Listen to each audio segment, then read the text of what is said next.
ಸರ್ಕಾರದ ವಿರುದ್ಧ ಹೋರಾಟಕ್ಕೆ ಮುಂದಾದ ಬಿಜೆಪಿ ರೈತರ ಸಮಸ್ಯೆ ಬಿಡದಿ ಟೌನ್ಶಿಪ್ನ ವಿರುದ್ಧ ಹೋರಾಟ ಬಿಗಿಗೊಳಿಸುವುದಕ್ಕೆ ಅಣಿಯಾದ ರಾಜ್ಯ ಬಿಜೆಪಿ ನಾಡಿದ್ದು ಬೆಂಗಳೂರಿನಲ್ಲಿ ಪ್ರತಿಭಟನಾ ಸಮಾವೇಶಕ್ಕೆ ಸಿದ್ಧತೆ ಪಕ್ಷಾಧ್ಯಕ್ಷರ ಜೊತೆಗೆ ಪಕ್ಷದ ಪ್ರಮುಖರ ಉಪಸ್ಥಿತಿಯಲ್ಲಿ ಹೋರಾಟ ಮಾಡಬೇಕು ಅಂತ ಪ್ಲಾನ್ ಮಾಡಿಕೊಂಡಿದ್ದಾರೆ.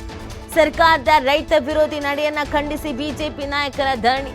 ಫ್ರೀಡಂ ಪಾರ್ಕ್ನಲ್ಲಿ ನಡೆಯಲಿದೆ ಬಿಜೆಪಿ ಪ್ರತಿಭಟನಾ ಧರಣಿ. ಒಂದು ಅಸ್ತ್ರ ಸಿಗ್ತಾ ಇದೆ, ಆ ಅಸ್ತ್ರಗಳನ್ನ ಪ್ರಬಲವಾಗಿ ಬಳಸ್ಕೊಳ್ಬೇಕು ಅಂತ ಪ್ಲಾನ್ ಮಾಡ್ಕೊಳ್ತಾ ಇದ್ದಾರೆ. ಸರ್ಕಾರದ ವಿರುದ್ಧ ಹೋರಾಡೋದಕ್ಕೆ ಅಸ್ತ್ರಗಳಿದೆ, ಆದರೆ ಎಫೆಕ್ಟಿವ್ ಆಗಿ ಬರ್ತಾ ಇಲ್ಲ ಅನ್ನೋದೊಂದು ಅಸಮಾಧಾನ ಆಗಿದೆ. ಕೆಲವು ಬಿಜೆಪಿಯ ಕಾರ್ಯಕರ್ತರೇ ಈ ಅಸಮಾಧಾನವನ್ನು ವ್ಯಕ್ತಪಡಿಸಿರೋದುಂಟು, RSS ಅಸಮಾಧಾನವನ್ನು ವ್ಯಕ್ತಪಡಿಸಿರೋದುಂಟು, ಹೈಕಮಾಂಡ್ನ ನಾಯಕರು ಅಸಮಾಧಾನವನ್ನು ವ್ಯಕ್ತಪಡಿಸಿರೋದಿದೆ. ನಿಮಗೆ ಪ್ರಾಪರ್ ಆಗಿ ಒಂದು ಹೋರಾಟ ಮಾಡೋದಕ್ಕೆ ಬರ್ತಾ ಇಲ್ಲ ಅಂತ. ಸೊ ಇದೀಗ ಸರ್ಕಾರದ ವಿರುದ್ಧ ಹೋರಾಟಕ್ಕೆ ಬಿಜೆಪಿ ತಂತ್ರವನ್ನು ಹೆಣಿತಾ ಇದೆ.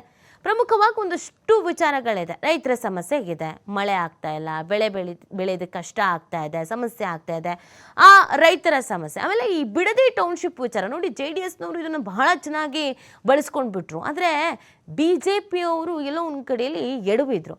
ಹಾಗಾಗಿ ಆ ಹೋರಾಟದ ಬಗ್ಗೆಯೂ ಕೂಡ ಧ್ವನಿ ಎತ್ತಲಾಗಿತ್ತು. ಏನು ಇವರು BJPಯವರು ಸುಮ್ಮನೆ ಕೂತಿದ್ದಾರಲ್ಲ ಅಂತ. ಇದೀಗ ಬೀದಿಗಿಳಿಬೇಕು ಹೋರಾಟ ಮಾಡಲಿಕ್ಕೆ ಅಂತ ಪ್ಲಾನ್ ಮಾಡ್ಕೊಳ್ತಾ ಇದ್ದಾರೆ.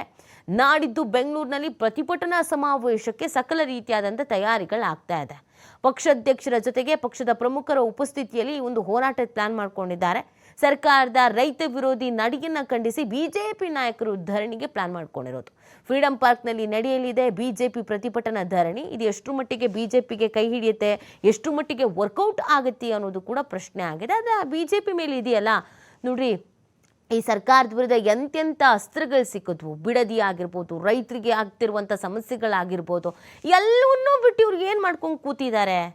2028ರ ಚುನಾವಣೆಗೆ ಬಹಳ ದಿನಗಳಿಗೇನುಗಿಲ್ಲ. ಎಲ್ಲವನ್ನ ಹೆಂಗೆ ಜನರು ಹತ್ರಕ್ಕೆ ರೀಚ್ ಆಗ್ಬೋದು, ಇವ್ರು ಬಾಯೇ ಬಿಡ್ತಾ ಇಲ್ವಲ್ಲ. ಹೋಗ್ಲಿ, ಮೈತ್ರಿ ಅಂತ ಹೇಳ್ತಾ ಇದ್ದಾರೆ, ಅಲ್ಲಾದರೂ ಒಗ್ಗಟ್ಟಾಗಿ ಹೋರಾಟ ಪ್ರತಿಭಟನೆಗಳನ್ನು ಮಾಡ್ಬೋದಲ್ಲ, ಅದನ್ನೂ ಮಾಡ್ತಿಲ್ವಲ್ಲ ಅನ್ನೋದೊಂದು ಅಸಮಾಧಾನ, ಬೇಸರ ಆಯಿತು. ಕೊನೆಯದಾಗಿ ಇದೀಗ ಒಂದು ಹೋರಾಟವನ್ನು ಮಾಡೇ ಬಿಡೋಣ ಅಂತ ಪ್ಲಾನ್ ಮಾಡ್ಕೊಂಡಿದ್ದಾರೆ.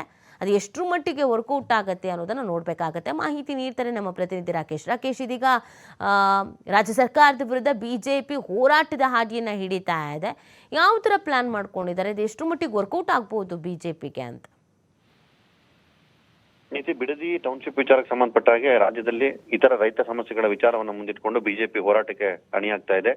17 ಅಂದ್ರೆ ನಾಡಿದ್ದು ಫ್ರೀಡಂ ಪಾರ್ಕ್ ನಲ್ಲಿ ಈ ಪ್ರತಿಭಟನೆಯನ್ನ ಮಾಡೋದಕ್ಕೆ ಸಕಲ ಸಿದ್ಧತೆಗಳನ್ನ ಮಾಡ್ಕೊಳ್ಳಲಾಗ್ತಿದೆ. ರಾಜ್ಯಾಧ್ಯಕ್ಷ ವಿಜಯೇಂದ್ರ ಅವರನ್ನ ಒಳಗೊಂಡಂತೆ ಪಕ್ಷದ ಹಾಲಿ ಮತ್ತು ಮಾಜಿ ಶಾಸಕರೆಲ್ಲರೂ ಕೂಡ ಪ್ರತಿಭಟನೆಯಲ್ಲಿ ಭಾಗವಹಿಸಲಿದ್ದಾರೆ. ಕಾರ್ಯಕರ್ತ ವಲಯವು ಅವರಿಗೆ ಸಪೋರ್ಟ್ ಅನ್ನ ಮಾಡಲಿದೆ. ರೈತರ ವಿರೋಧಿ ಧೋರಣೆಯನ್ನ ಸರ್ಕಾರ ಆರಂಭದಿಂದಲೂ ತೋರಿಸ್ತಾ ಇದೆ. ಟೌನ್ಶಿಪ್ ಹೆಸರಿನಲ್ಲಿ ರೈತರನ್ನ ಒಕ್ಕಲೆಬ್ಬಿಸುವ ಪ್ರಯತ್ನ ಮಾಡ್ತಾ ಇದೆ. ಇದು ಯಾವುದು ಕೂಡ ಸರಿಯಲ್ಲ ಅನ್ನುವಂತ ಆಗ್ರಹವನ್ನ ಬಿಜೆಪಿ ಮಾಡ್ತಾ ಇದೆ. ಟೌನ್ಶಿಪ್ ವಿಚಾರಕ್ಕೆ ವ್ಯಕ್ತಿಗತವಾದಂತಹ ವರ್ಚಸ್ಸನ್ನ ಮತ್ತು ವೈಯಕ್ತಿಕ ಲಾಭವನ್ನು ಇಟ್ಟುಕೊಂಡು CM ಅವರು ಯೋಜನೆಯನ್ನ ಮಾಡ್ತಿದ್ದಾರೆ. ಇದಕ್ಕೆ ನಮ್ಮ ಆಕ್ಷೇಪ ಇದೆ.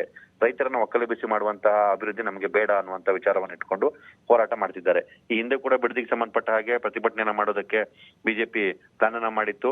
ಆರಂಭದಲ್ಲಿ ಆ ವಿಚಾರದಲ್ಲಿ ಧ್ವನಿಯನ್ನು ಕೂಡ ಎತ್ತಿತ್ತು. ನಂತರದಲ್ಲಿ ಅದನ್ನ ಮೈತ್ರಿ ಪಕ್ಷವಾದಂತ JDS ಬಹಳ ಗಟ್ಟಿಯಾಗಿ ತೆಗೆದುಕೊಂಡು ಹೋಗಿ ರೈತ ಪರ ನಿಲುವನ್ನು ಪ್ರದರ್ಶನ ಮಾಡಿತ್ತು.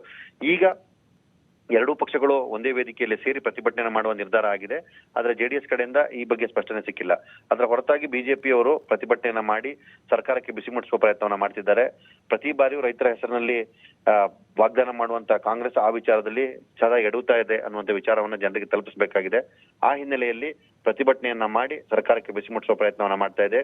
ಮುಂಬರುವ ಚುನಾವಣಾ ದೃಷ್ಟಿಯಿಂದ ಇದು ಬಹಳ ಪ್ರಮುಖವಾದ ಹೋರಾಟ ಆಗಿರೋದ್ರಿಂದ ಇಲ್ಲೂ ಕೂಡ ಬಹಳ ಮುತುವರ್ಜಿಯಿಂದ ಅವರು ಹೋರಾಟವನ್ನ ಪ್ಲಾನ್ ಮಾಡ್ತಿದ್ದಾರೆ. ಸೊ ದೊಡ್ಡ ಮಟ್ಟಿನ ಧ್ವನಿಯನ್ನ ಎಬ್ಬಿಸುವ ಮುಖಾಂತರ ಸರ್ಕಾರಕ್ಕೆ ಬಿಸಿ ಮುಟ್ಟಿಸುವ ಪ್ರಯತ್ನವನ್ನ ಬಿಜೆಪಿ ಮಾಡ್ಲಿಕ್ಕೆ ಹೊರಟಿದೆ. ನೀತಿ. ಓಕೆ, ಥ್ಯಾಂಕ್ ಯು ರಾಕೇಶ್, ತಮ್ಮ ಡೀಟೇಲ್ಸ್ಗಾಗಿ.